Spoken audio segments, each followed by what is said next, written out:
Welcome to Shujin Academy VGM Club. I'm Professor Tom, your faculty sponsor.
The beginning of a new and excitingly different story.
Today's opening track is Chrono Trigger, which is an arranged version of the main theme from Chrono Trigger, pulled from the arranged album Chrono Trigger, The Brink of Time, where Hiroshi Hata and Kalta Ohtsuki took songs from Yasunori Mitsuda's soundtrack for Chrono Trigger and arranged them for real-world instruments instead of the SNES sound chip.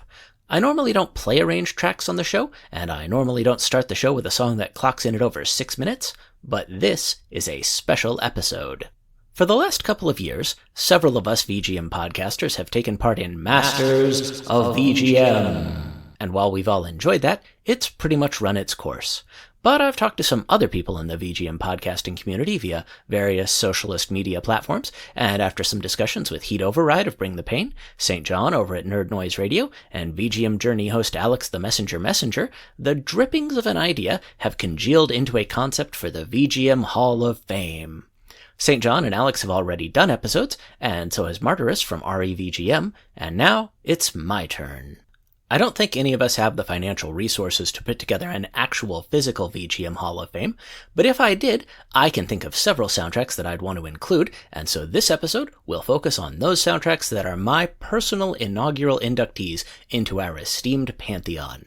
In keeping with the Hall of Fame concept, all of these soundtracks are fairly old. Every one of them is from a game that was released more than 25 years ago, and that's the minimum age that's required for a band to get into the Rock and Roll Hall of Fame, so that'll work for our Hall of Fame. As you may have guessed from the play-in track, for our first honoree, we're going with the soundtrack to Super Nintendo classic Chrono Trigger. The lead composer was a 23-year-old Yasunori Mitsuda who'd only previously worked as a sound engineer. Mitsuda felt unfulfilled in this role, and so he approached Square's president Hironobu Sakaguchi and threatened to quit unless he could be the lead composer for a game. The gambit worked, and Sakaguchi put Mitsuda in charge of Chrono Trigger's music. Mitsuda worked so hard and put in so many hours on the Chrono Trigger soundtrack that he developed ulcers and wound up getting hospitalized, which is the kind of thing that happens when you're 23 years old and hungry and ambitious.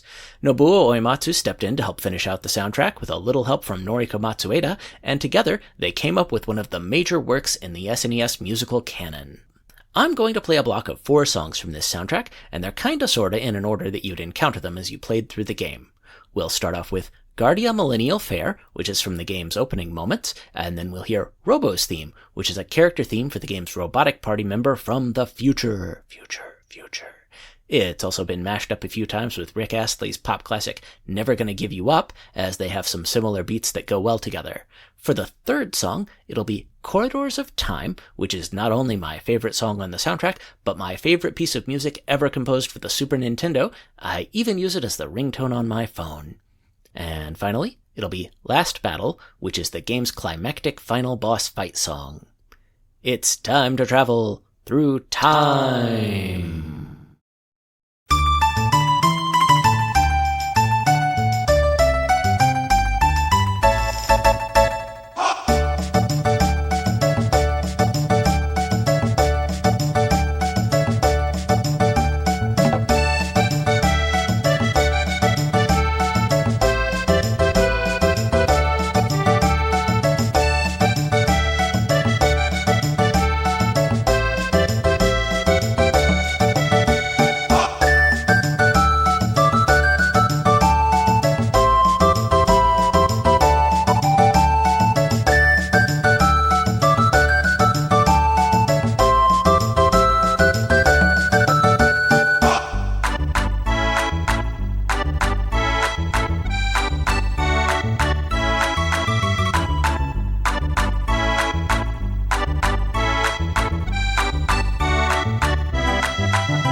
Those songs were Guardia Millennial Fair, Robo's theme, Corridors of Time, and Last Battle, all from Chrono Trigger for the Super Nintendo, all composed by Yasunori Mitsuda.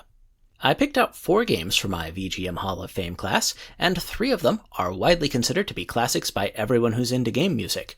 We already heard from Chrono Trigger, and we'll hear from the other 2 Hall of Fame shoe-ins in segments 3 and 4, but for our second segment, I'm going to feature a game that's a bit of a dark horse candidate for inclusion. It's from an arcade game, and unlike the other 3 inductees today, it was not a hit when it was originally released. I distinctly remember reading some gaming journalists at the time who said that this game was yet another iterative installment in a series that had been overstuffed with iterative installments, and while I can understand how they felt that way in 1999, the game was eventually recognized by enthusiasts and has since become a cult classic. And in 2004, it created one of the greatest moments in competitive gaming when EVO Moment 37 happened between Justin Wong and Daigo Umehara at the Evolution Championship Series. The game is Street Fighter III Third Strike, and its soundtrack is from composer Hideki Okugawa, who built it on top of the work he'd done with Yuki Iwai on the original Street Fighter III New Generation and on Street Fighter III Second Impact. This soundtrack combined jazz and hip-hop with elements from drum and bass music, and it all comes together to make an excellent set of themes for the individual stages and characters. Street Fighter III was a divisive game when it was originally released, since the only 2 returning characters were Ryu and Ken. Even by the time they'd done additional iterations of the game for Third Strike, they still only had 4 characters that had been in a prior Street Fighter game, since Akuma was added for Second Impact and Chun-Li was one of the additional characters for Third Strike. Although that was controversial at the time, and it was not an immediate commercial success, the intervening quarter century has vindicated Capcom's choice not to just sit on its laurels and create yet another iteration of Street Fighter II. The Third Strike soundtrack also reflects this break from history. Even the 4 returning characters received entirely new theme songs that sound totally different than the iconic songs Yoko Shimomura composed for Street Fighter II. Interestingly enough, there are actually 2 versions of the Third Strike soundtrack. The first one is from the original arcade release of the game on Capcom's CPS-3 board. That's the one that got a CD put out, and it's the one that's available to stream on music services like Spotify, Apple Music, and Deezer. The other version of the Third Strike soundtrack was found on the game's home release for the Dreamcast and PlayStation 2, and Hideki Okugawa took advantage of those platforms' much more robust audio capabilities to remix things. Instead of using a single song for each stage, he curated different versions of the song that play during each round.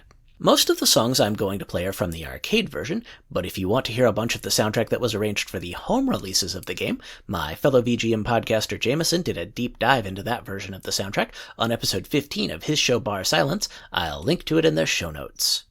I'm going to play 3.5 songs from the arcade version of Third Strike. To start off, it'll be Player Select, and then we'll hear Alex and Ken stage Jazzy NYC 99, which is probably the most recognizable song from the game. Our third arcade song will be Makoto stage, Spunky, and then we'll hear some of the arcade version of Dudley stage, You Blow My Mind, before transitioning into versions of that song from the home release. Now, fight for the future. Get it on that, select and make it first pick. Get it on that, 10, 9, 8, 7, 6. Get it on that, choose and pick the best one. Get it on that, 5, 4, 3, 2, 1. Get it on that, select and make it first pick. Get it on that, 10, 9, 8, 7, 6. Get it on that, choose and pick the best one. Get it on that, 5, 4, 3, 2, 1. Get it on that, select and make it first pick. Get it on that, 10, 9, 8, 7, 6. Get it on that, choose and pick the best one. Get it on that, 5, 4, 3, 2, 1.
is a stupid dope mix.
Those songs were Player Select, Alex and Ken Stage, Jazzy in My C99, and Makoto Stage, Spunky, all from the arcade version of Street Fighter III Third Strike, along with Dudley Stage, You Blow My Mind, which started with the arcade version of the song before transitioning to the Dreamcast version. Normally, I'd let one of my sponsors have a word here, but I feel that the illustrious heights of the VGM Hall of Fame are too refined to sully with the crass indignities of commerce. Instead, let's talk about our third game, Streets of Rage 2.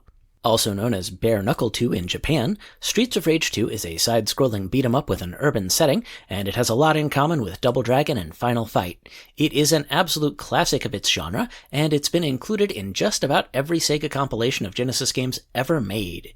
If you're far enough down the VGM rabbit hole that you're listening to my show, you're probably familiar with this soundtrack. It's generally considered one of the greatest soundtracks for the Sega Genesis, and it's from the incomparable Yuzo Koshiro, with a little help from Motohiro Kawashima. Streets of Rage 2 is one of the highlights of Yuzo Koshiro's career. His incorporation of various styles of techno music in this soundtrack was recognized when the game was released in 1992, and the soundtrack album sold very well in Japan. Koshiro's name even appears on the title screen, which is an acknowledgement from the developers of how great this soundtrack really is.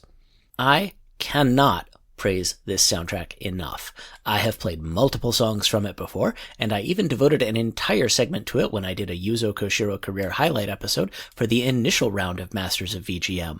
I'm quite happy to revisit it, and I hope to play even more songs from it on future episodes. We'll start off our block for this game with Go Straight, which is the music for the game's opening level. It establishes such a great sonic template for the game that when it came time for Streets of Rage 4, Yuzo Koshiro used the song as a starting point for that game's opening level.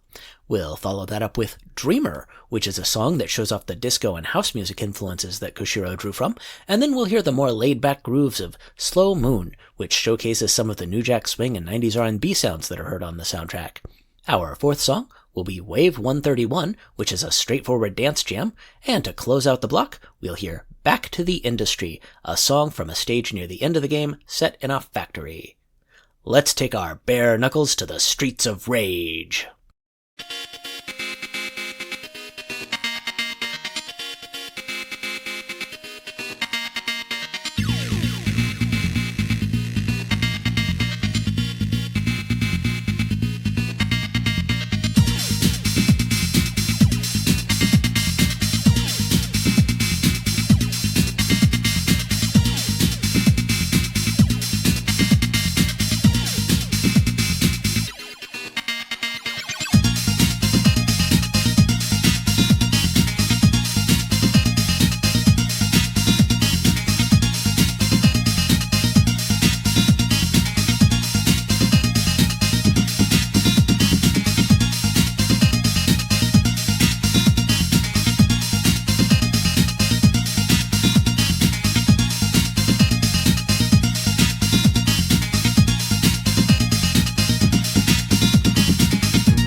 those songs were Go Straight, Dreamer, Slow Moon, Wave 131, and Back to the Industry, all from Streets of Rage 2 for the Sega Genesis, all composed by the incomparable Yuzo Koshiro. For this year's last VGM Hall of Fame induction, I've chosen Final Fantasy VI for the Super Nintendo, composed by Nobuo Uematsu. This is one of my favorite soundtracks ever for my favorite game ever, and it's the culmination of Nobuo Uematsu's work with the SNES. Uematsu actually said that after finishing this soundtrack, he could have left the world of game music with no regrets, but thankfully, he stuck around and kept composing. It's an absolutely epic score. The official soundtrack is over 3 hours of music, and it shipped on 3 compact discs. Unusually for a game in 1994, Final Fantasy VI actually had its soundtrack released on CD in North America, although you could only get it by directly ordering from Square. FF6 is a big ensemble game. There are 14 playable characters, the most that have ever been in a mainline Final Fantasy game. Each character has their own theme, and motifs from several character themes reappear in other songs that are related to major events for those characters and their story arcs. There's also a well-known theme for Kefka, the game's primary villain, and it uses a circus motif befitting his evil clown nature. And also, there's an opera. There's a famous scene in the game set during an opera performance with one of the characters actually appearing on stage, and for this set piece, Nobuo Uematsu actually wrote a 16-minute opera that's done entirely on the Super Nintendo sound chip. It even included a set of replicated vocal sounds to handle the singing. The opera is one of 3 epic pieces of music composed for this game. The other 2 are the end boss theme, which is a prog rock opus titled Dancing Mad that runs for 17.5 minutes, and the end credits theme, which includes pieces of every individual character's theme, and which runs for over 21 minutes. Both the opera and Dancing Mad are often performed in game concerts focusing on Final Fantasy music, and Uematsu's band, the Black Mages, has a particularly rocking version of Dancing Mad that's worth seeking out. All that said, I am not going to play these 3 big sweeping tracks for 2 major reasons. First, they're all very long, and I'm trying to keep this episode to a manageable runtime. And second, although they're all very good, the other songs on the soundtrack are just as great, and they don't tend to get the same level of attention, and this game's soundtrack is worth inducting into the Hall of Fame for more than just its most famous moments. So, for our last music block, I am going to play some of my favorite songs from this soundtrack. We'll start things off with The Phantom Forest, which plays fairly early in the game during a quest where you go into a forest that leads souls into the afterlife. Then we'll hear Kids Run Through the City, which is the platonic form of a peaceful JRPG town theme. Third up, I'll play Devil's Lab, which is an industrial-flavored song used in a dungeon that's also a factory. It's actually my favorite piece of music on the whole soundtrack. The 4th song is Searching for Friends, which is a hopeful song that's used as an overworld theme for the second half of the game. All 4 of those songs are from the initial Super Nintendo version of the game, but I do also want to give a slot to Final Fantasy VI Pixel Remaster because it was a fantastic remaster, and so I'll close out the block with Fanfare from that version of the game. All of these songs were composed by Nobuo Uematsu, and the Pixel Remaster track was arranged by Ryo Uratani.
Those songs were The Phantom Forest, Kids Run Through the City, Devil's Lab, and Searching for Friends, all from Final Fantasy VI for the Super NES, and they were all followed by Fanfare from Final Fantasy VI Pixel Remaster. That's the show. If you want to reach me, I'm most active on Blue Sky as shujinacademy.bsky.social. You can also find me on Threads, Facebook, and Instagram as Shujin Academy VGM Club. Episodes of the show are posted to my YouTube channel, which you can find by searching for Shujin Academy VGM Club. Other links are on my Linktree at linktr.ee/Shujin Academy. Please leave me a 5-star rating on iTunes or Spotify or wherever you're finding this episode. New episodes are released once or twice a month, depending on how often I get them done, and they premiere on Thursday mornings on your favorite podcatcher and 8beats.co, the internet's #1 game music radio station. My show is also featured on TerraPlayer, the cool app that's a destination for gaming podcasts and other content, so you can check me out there.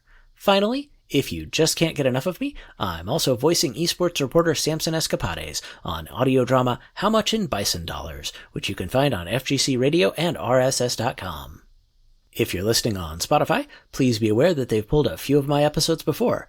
There is a non-zero chance that they'll eventually pull my entire podcast, as they've done with a few other game music podcasts, so I'd strongly suggest you subscribe elsewhere to be sure you can get all the Professor Tom goodness you crave. Special thanks for this episode goes out to fellow VGM podcaster Jameson of Bar Silence Podcast for contributing cover art. You can and should find Bar Silence wherever you download podcasts, and check out his website at barsilence.com. I also want to thank the originators of the Masters of VGM project, who are Bedroth of the BGMania and Very Good Music podcasts, Chris Steenerson of the VGM podcast, and Christopher Shenstrom of the Gameable Audio podcast. Plus, thanks to all of the VGM podcasts that participated in Masters of VGM over the years. Maybe this whole VGM Hall of Fame thing can snowball, and one day we'll have a big building full of memorabilia. Thanks also go out to Heat Override of Bring the Pain, Alex the Messenger from A VGM Journey, St. John from Nerd Noise Radio, Martyrus from RE-VGM, and anyone else who's been involved with the VGM Hall of Fame concept that I have forgotten about. There are episodes of some of those podcasts that are also part of this project, and I'll link to them in the show notes. I've got one more song to play us out. I mentioned that I wasn't going to play the Final Fantasy VI opera because it was simply too long, but I do think I've got time to close out the show with part of it. Appropriately enough, the part I'm going with is titled Grand Finale, and it's from the Pixel Remaster version of Final Fantasy VI, and it was composed by Nobuo Uematsu and arranged by Daisuke Shiba. Thank you for listening. I'm Professor Tom, and I'll see you next time on Shujin Academy VGM Club.